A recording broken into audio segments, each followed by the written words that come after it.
ನಮಸ್ಕಾರ ಎಲ್ಲರಿಗೂ ನಾಗುಮಾಯಿ ಕುಕಿಂಗ್ ಚಾನಲ್ಗೆ ಸ್ವಾಗತ. ಇವತ್ತಿನ ವಿಡಿಯೋದಲ್ಲಿ ಬಹಳ ಆರೋಗ್ಯವಾಗಿರುವಂತಹ ಉಪ್ಸಾರು ಇದನ್ನು ಯಾವ ರೀತಿ ಮಾಡೋದು ಅಂತ ನೋಡೋಣ.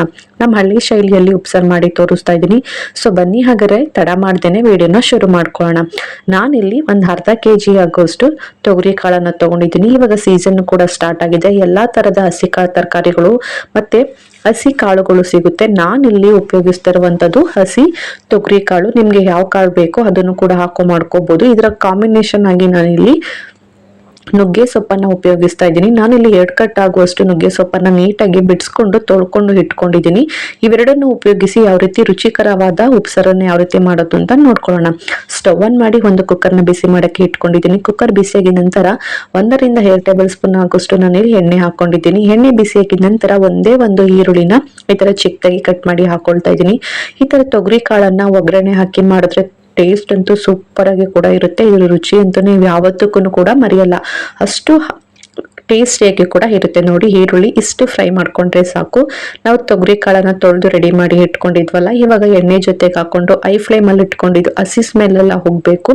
ಅಲ್ಲಿ ಗಂಟ ಇದನ್ನ ಕೈ ಬಿಡದಂಗೆ ಈ ತರ ನೀಟಾಗಿ ಮಿಕ್ಸ್ ಮಾಡ್ಕೋಬೇಕಾಗತ್ತೆ.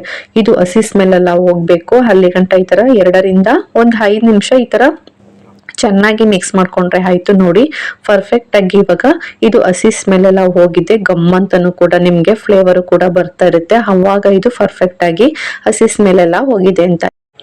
ಇವಾಗ ನೀರ್ ಕ್ವಾಂಟಿಟಿ ಎಷ್ಟು ಬೇಕು ನೋಡ್ಕೊಂಡು ಹಾಕೊಳ್ಳಿ. ನೀವೇನಾದ್ರೂ ತೊಗರಿ ಕಾಳು ಕಡಿಮೆ ಹಾಕೊಂಡಿದ್ದೀರಾ ಅಂತ ಹೇಳಿದ್ರೆ ನೀರನ್ನ ಜಾಸ್ತಿ ಹಾಕಕ್ಕೆ ಹೋಗ್ಬೇಡಿ, ಸಾರು ರುಚಿ ಬರಲ್ಲ. ನಿಮ್ಗೆ ಸಾಂಬಾರ್ ಎಷ್ಟು ಬೇಕೋ ಅಷ್ಟು ನೋಡ್ಕೊಂಡು ಹಾಕೊಳ್ಳಿ. ರುಚಿಗೆ ತಕ್ಕಷ್ಟು ಉಪ್ಪನ್ನ ಹಾಕಿ ಖಾರಕ್ಕೆ ನಾನಿಲ್ಲಿ ಹಸಿಮೆಣಸಿಕಾಯಿ ಖಾರ ಮಾಡುವುದರಿಂದ 10 ರಿಂದ 12 ಹಸಿಮೆಣಸಿಕಾಯಿನ ಹಾಕೊಳ್ತಾ ಇದ್ದೀನಿ. ಬೇಯಕ್ಕೆ ತೊಳೆದ್ಬಿಟ್ಟು ಹಾಕೊಳ್ತಾ ಇದ್ದೀನಿ. ಹಾಗೇನೆ ಉಪ್ಸಾರು ರುಚಿಗೋಸ್ಕರ ಒಂದೇ ಒಂದು ಮೀಡಿಯಂ ಸೈಜ್ ಟೊಮೊಟೊನ ಹಾಕೊಳ್ತಾ ಇದ್ದೀನಿ. ಈ ತರ ಟೊಮೊಟೊ ಹಾಕಿ ಮಾಡೋದ್ರಿಂದ ಟೇಸ್ಟ್ ಕೂಡ ಡಬಲ್ ಆಗಿ ಕೂಡ ಇರುತ್ತೆ. ಅದಕ್ಕೋಸ್ಕರ ನಮ್ಮ ಹಳ್ಳಿ ಶೈಲಿ ಎಲ್ಲ ಇದೇ ರೀತಿನೇ ಮಾಡೋದು. ಅದಕ್ಕೋಸ್ಕರ ಒಂದು ಟೊಮೊಟೊ ಹಾಕೊಂಡು ಐ ಫ್ಲೇಮ್ ಅಲ್ಲಿ ಇಟ್ಕೊಂಡು ಇದನ್ನ ಏನಿಲ್ಲ ಅಂದ್ರೂ ಕಾಳನ್ನ ಚೆನ್ನಾಗಿ ಬೇಯಿಸ್ಕೋಬೇಕಾಗುತ್ತೆ. ಒಂದು 90% ಬೆಂದ್ರೆ ಸಾಕು. ನೋಡಿ, ಇವಾಗ ಇದು ಪರ್ಫೆಕ್ಟ್ ಆಗಿ ಬೆಂದಿದೆ. ಇಷ್ಟು ಬೆಂದ್ರೆ ಸಾಕು. ಇವಾಗ ನಾವು ಸೊಪ್ಪನ್ನ ಹಾಕೊಳ್ಳೋಣ. ಸೊಪ್ಪನ್ನ ನಾವು ತೊಳೆದು ನೀಟಾಗಿ ಫಸ್ಟ್ ರೆಡಿ ಮಾಡಿ ಇಟ್ಕೊಂಡಿದ್ದು ಈ ಸೊಪ್ಪನ್ನೆಲ್ಲ ಹಾಕೊಂಡು ಈ ಸೊಪ್ಪು ಕೂಡ ನೀಟಾಗಿ ಚೆನ್ನಾಗಿ ಬೇಯಬೇಕು. ಅಲ್ಲಿ ಗಂಟ ಐ ಫ್ಲೇಮ್ ಅಲ್ಲಿ ಇಟ್ಕೊಂಡು ಆ ಕಾಳು ಮತ್ತೆ ಸೊಪ್ಪನ್ನ ಎರಡನ್ನೂ ಕೂಡ ಚೆನ್ನಾಗಿ ಬೇಯಿಸ್ಕೋಬೇಕಾಗತ್ತೆ. ನೋಡಿ, ನಾನು ಹಾಕಿರುವ ನೀರ್ ಕ್ವಾಂಟಿಟಿ ಕಾಳು ಮತ್ತೆ ಸೊಪ್ಪಿಗೆ ತುಂಬಾನೇ ಪರ್ಫೆಕ್ಟ್ ಆಗಿ ಬಂದಿದೆ. ನೀವೇನಾದ್ರು ಅಕಸ್ಮಾತ್ ಕಾಳು ಕಡಿಮೆ ಇತ್ತು, ಸೊಪ್ಪು ಜಾಸ್ತಿ ಹಾಕೊಳ್ತೀವಿ ಅಂತ ಹೇಳಿದ್ರೆ ಸ್ವಲ್ಪ ನೀರನ್ನ ಕಡಿಮೆನೆ ಉಪಯೋಗಿಸಿ. ಅವಾಗಲೇ ಟೇಸ್ಟ್ ಕೂಡ ತುಂಬಾನೇ ಚೆನ್ನಾಗಿರುತ್ತೆ. ಇವಾಗ ಚೆಕ್ ಮಾಡ್ಕೊಳ್ತಾ ಇದೀನಿ, ನೋಡ್ತಾ ಇರ್ಬೋದು. ಕಾಳು ಮತ್ತೆ ಸೊಪ್ಪು ಎರಡು ಕೂಡ ತುಂಬಾನೇ ಪರ್ಫೆಕ್ಟ್ ಆಗಿ ಕೂಡ ಬೆಂದಿದೆ. ಇಷ್ಟ ಆದ್ರೆ ಸಾಕು. ಇವಾಗ ಸ್ಟವ್ ಅನ್ನ ಆಫ್ ಮಾಡಿ ಸೊಪ್ಪು ಮತ್ತೆ ನೀರನ್ನ ಎರಡನ್ನೂ ಕೂಡ ಸಪ್ರೇಟ್ ಮಾಡ್ಕೊಳ್ತಾ ಇದ್ದೀನಿ. ನಾನು ಇಲ್ಲಿ ಸೊಪ್ಪು ಸೋರಾಕ್ತಿವಲ್ಲ ಅದನ್ನ ತಗೊಂಡು ಈ ತರ ಸೊಪ್ಪು ಮತ್ತೆ ನೀರನ್ನ ಸಪ್ರೇಟ್ ಮಾಡಿ ಇಟ್ಕೊಂಡಿದ್ದೀನಿ. ಈ ನೀರೆಲ್ಲ ಕಂಪ್ಲೀಟ್ ಆಗಿ ಸೋರ್ಬೇಕು. ಅಲ್ಲಿ ಗಂಟೆ ಬಿಟ್ಬಿಡೋಣ.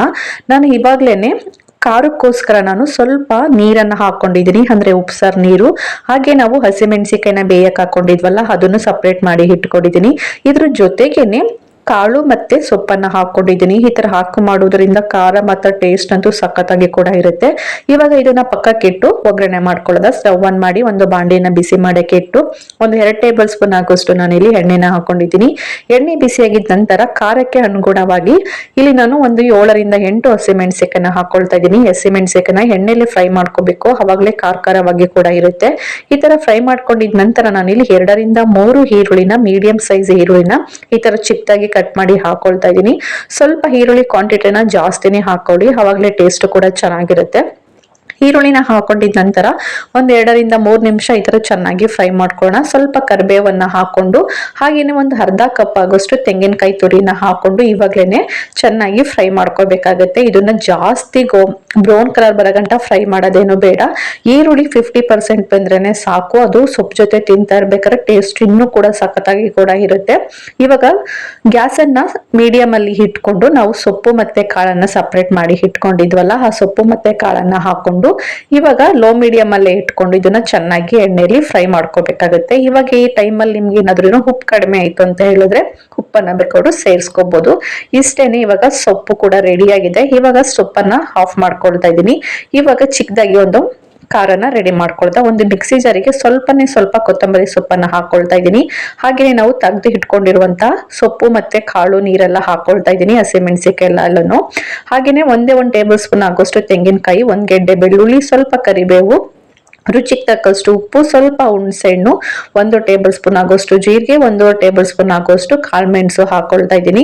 ಇದನ್ನೆಲ್ಲ ಹಾಕೊಂಡು ನೀರೇನು ಕೂಡ ಹಾಕೊಳ್ತಾ ಇಲ್ಲ ನಾನು.